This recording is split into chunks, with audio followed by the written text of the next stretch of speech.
3 o'clock in the afternoon on February 16, 1988, Farley shot through the glass doors of ESL. Armed with 98 pounds of weaponry, including an assault rifle, 4 handguns, and 1,100 rounds of ammunition, Farley walked through hallways shooting at everything that moved. Within 30 minutes, he'd killed 7, injured 2, and had committed one of the worst massacres in California's history. What happens when an obsession turns into stalking and then becomes deadly? What do you do when there are no laws in place to protect the victims of stalking? What do victims of stalking do when it's not even a crime? In the quiet town of Sunnyvale, California, tragedy unfolds, leaving a community shattered and a nation in shock. This is a story of obsession, the limits of the law, and the strength of the human spirit. The ESL Inc. Massacre brought the dangers of stalking to the forefront, led to groundbreaking changes in stalking laws, and left an indelible mark on American history. This is a story you won't soon forget. From the very first encounter, Richard Harley became fixated on Laura Black, an electrical engineer who had recently joined the company. Her dark hair, petite frame, and easy charm enticed him. Harley had already made his decision. He would have her regardless of the cost. This is the case of the ESL Inc. Massacre and Laura Black's harrowing story. As usual, viewer discretion is advised. If you are experiencing any of the issues raised here today, there is a link in the description to look up your country's helpline for support and assistance. With that said, let's jump straight into the story. Richard Wade Farley was born in Texas on July the 25th, 1948. He was the oldest of 6 children. His father was in the military, and therefore the family frequently relocated and eventually settled in California. He graduated from high school in 1966 and attended Santa Rosa Junior College. Farley then joined the United States Navy in 1967, where he stayed for 10 years. After his discharge in 1977, Farley began working as a software technician at ESL, a defense contractor in Sunnyvale, California. In April of 1984, Laura Black was a young 22-year-old with less than a year of experience as an electrical engineer. Despite her lack of experience, her skills landed her a job at the Electromagnetic Systems Laboratory. Laura was excited to have landed the job of her dreams, and when she started, she was introduced to her coworker Richard Wade Farley, a 40-year-old computer technician and 9-year employee at ESL. Farley fell in love with Black at first sight and was quick to ask her out. But Black had no interest in a man twice her age and wanted to maintain a professional relationship. But he wouldn't take no for an answer. Thus began his intense obsession with Laura, and it started to cross into uncomfortable territory. He began placing gifts on her desk, such as cards and homemade bread. He incessantly called her desk several times a day to inquire about her activities, which were quite obviously work-related. But it doesn't end there. Richard took it a step further by attending the aerobics class he knew Laura frequented after work, essentially shadowing her. Laura, understandably, was under a lot of stress due to Richard's increasingly disturbing behavior, and it was about to escalate. Somehow, Richard managed to access Laura's personnel information through ESL's HR department. Armed with her address and home phone number, he began driving by her house. He even went so far as to befriend the custodial department staff and managed to get a copy of Laura's desk keys. With access to her personal belongings, he aimed to learn everything he could about her life, fostering a delusional sense of a deeper connection between them, far beyond that of mere colleagues. Now on to the more troubling aspects. Richard's obsession took a sinister turn as he started writing letters obsessively to Laura, totaling 200 letters over 4 years. Laura tried to evade him by moving 4 times, but Richard somehow managed to track her down every time. In 1985, Laura, fearing Richard Farley's relentless fixation on her, turned to ESL's HR department for assistance. They responded by mandating Richard undergo psychological counseling, which he did, but it didn't help. It had no impact on his ongoing stalking of Laura. In May 1986, due to Richard's threats to colleagues and declining work performance, ESL finally terminated his employment. With his newfound free time, Richard intensified his stalking of Laura and secured employment at a rival company. In addition to his obsession, Richard Farley frequently engaged in psychological mind games to further distress Laura. For instance, he interpreted any negative communication from her as a signal to persist. On one occasion, he called her and left a message requesting a date. When he received no response and took her silence as ambiguity, he showed up at her doorstep, convinced she was merely playing games with him. Armed with a knowledge of Laura's residence, Richard even attempted multiple code combinations for her garage door opener, dedicating hours to this endeavor. He went a step further by trying to rent the apartment next to hers to get closer. However, when Laura discovered his plan, she promptly moved again. She moved 4 times during those 4 years. There were no anti-stalking laws at this time, so Laura had no legal way to fight this constant barrage of stalking. Throughout this harrowing experience, one constant remained: the letters Richard had written to Laura since their initial encounter. In one particularly unsettling letter he wrote, "The situation has become critical, because you mistakenly believe I am joking, refusing to acknowledge my profound seriousness." In January 1988, Black received a strange and ominous package placed on her car windscreen from Farley, which contained a copy of her house keys and a note. With this direct threat, on February 2nd, 1988, Laura Black reached her breaking point. She applied for a restraining order from the court, and a family court judge granted the request. To make it permanent, they scheduled a court date for February the 17th. But Richard Farley was not going to take this lying down. On February the 9th, he went out and bought weapons and ammunition. The next day, Richard delivered a package to Laura's lawyer with allegations that they had a long romantic relationship, and proved it with literal receipts for dinners, recordings of phone chats, and more. Laura's lawyer was not buying it and dismissed the package as absolute lies. The date, February the 16th, 1988, would be etched in infamy. On the day before his court date to make the restraining order permanent, Farley drove his motorhome to the ESL Inc parking lot in Sunnyvale, California. He lingered there, later stating that he was waiting for Laura to come out in an attempt to persuade her to withdraw the restraining order. He even made a chilling threat of self-harm if she refused, though he ultimately did not follow through with it. At 3 p.m., he armed himself and entered the building. To gain access, Farley resorted to shooting at a side door.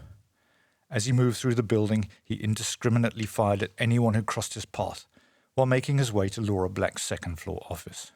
Upon reaching her door, he attempted to force his way in, but she managed to slam the door shut in his face. This prompted him to shoot at the door, narrowly missing Black. Then he fired again, this time hitting her in the shoulder, causing her to lose consciousness on the office floor. In the midst of this horrific ordeal, Laura Black regained consciousness and displayed incredible resilience. Despite her shoulder wound, she managed to stem the bleeding, and she joined the other survivors in hiding from Farley's relentless rampage. Eventually, Laura and the other survivors found a way to escape the nightmare. It so happened that he was in the office next to me on the telephone, talking with the police. And so I knew that the office I had 2 exits, and his only had 1, just because I knew the building well enough. And so I figured that was my chance to escape. As Laura managed to drag herself outside, this is what Farley told police on the phone. Wanted to stop hanging up on me and stop trying to treat me like he wasn't going to get away with it. I wasn't going to let her get away with it. Meanwhile, Farley's reign of terror came to an end when he surrendered to the police after an unsettling twist when he made a request for a sandwich and a soft drink. We want you to eventually feel good enough to come out and talk about this, and nobody else gets hurt. And I really appreciate your patience, and it is taking longer than we had anticipated to guide you. Yeah, well, ESL's even this building is a big building. There's a lot of twists and turns in it, and a lot of sniper lock doors, and a lot of, multiple doors into the same room type things.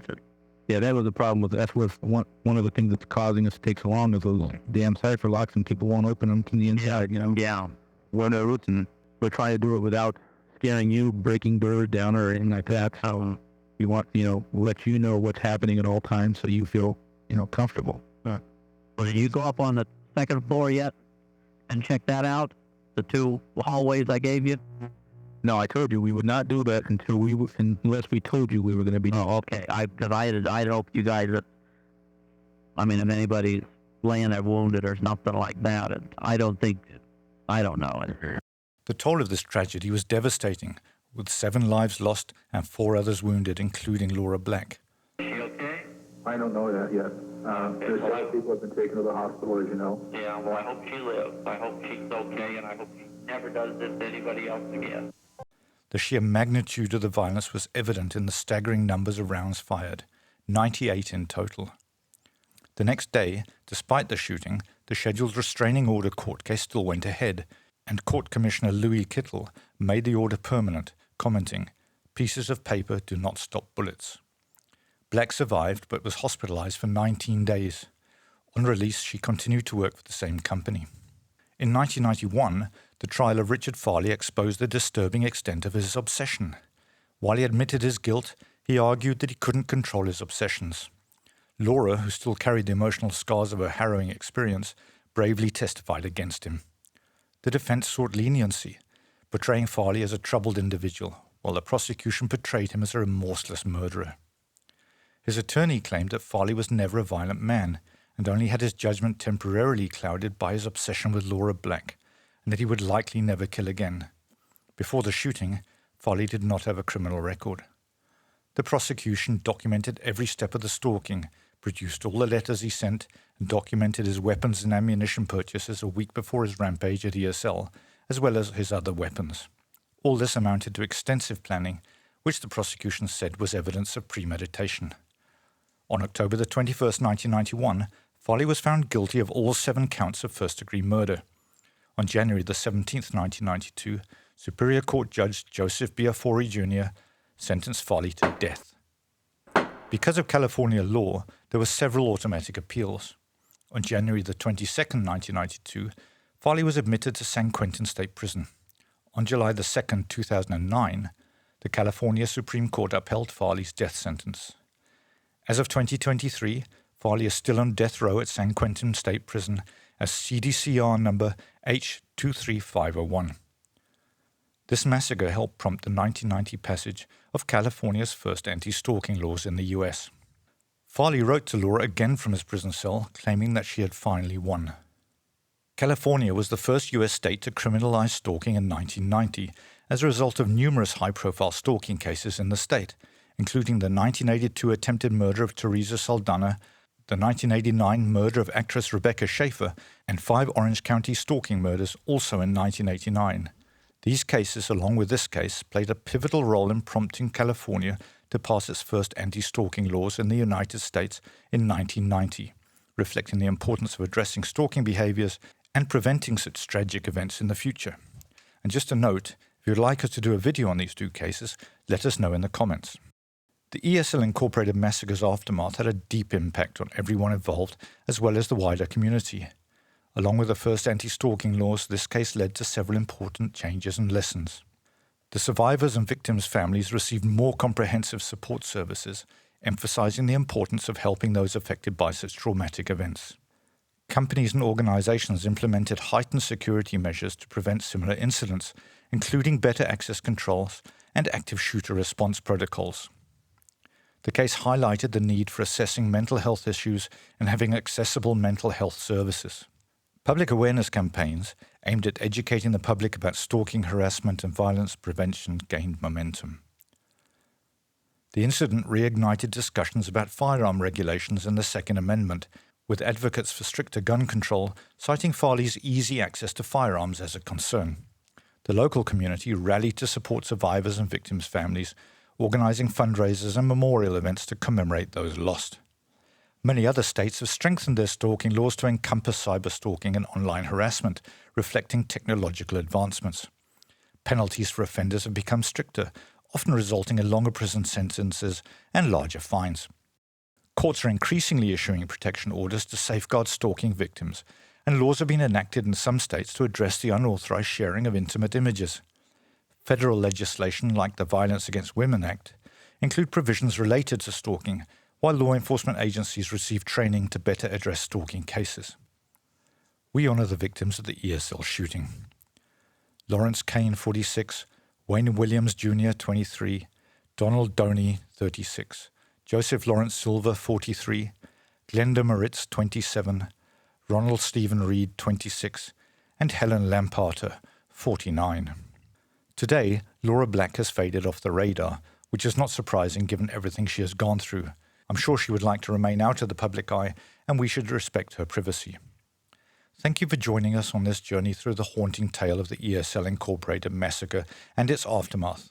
We hope this story has shed light on the importance of addressing stalking and the lasting impact of such tragic events. Now we'd like to hear from you. What are your thoughts and reflections on the story? Please share your comments and insights below. If you found this video informative and thought-provoking, don't forget to like and subscribe for more content that explores the human stories behind historical events. Thank you again for being a part of our community, and we look forward to your feedback. Stay safe and stay curious.